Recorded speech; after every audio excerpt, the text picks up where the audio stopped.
Hey guys, I'm Zach, and today I'll be teaching you all about meiosis.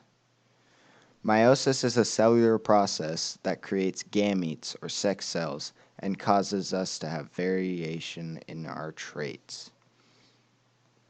Now, our cell, as you can see here, is a diploid cell, meaning that it has pairs of chromosomes. Keep in mind that humans have 23 pairs, whereas ours only has 3. Step 1 of meiosis is for existing pairs of chromosomes to replicate within the cell. Now, meiosis has two main parts, meiosis 1 and meiosis 2. You'll see why that is later.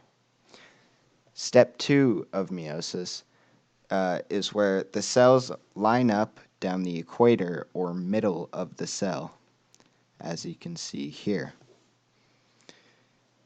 This is in preparation for the splitting of the cell in the future. Now, an interesting phenomenon occurs called crossing over.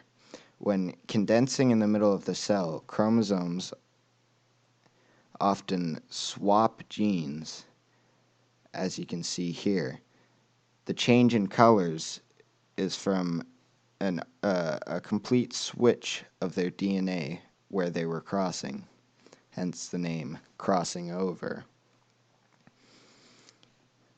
In the next step, proteins called spindle fibers appear and attach to the chromosome pairs. Spindle fibers are proteins that pull apart the chromosomes in order for the cell to split into two daughter cells.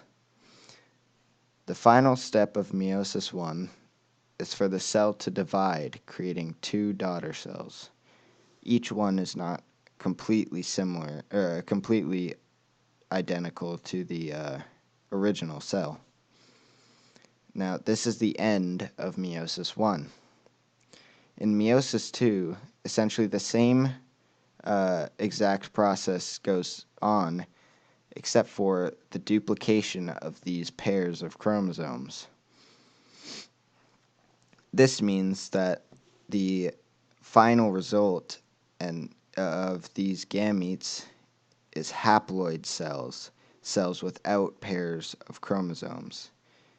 These don't have pairs because when they combine, they create a fertilized egg. And in order to have full pairs, you need one from each gamete. Fun fact, humans have about 8,388,608 possible outcomes for these final cells, or gametes. In conclusion, the process of meiosis allows for variation in organisms' traits.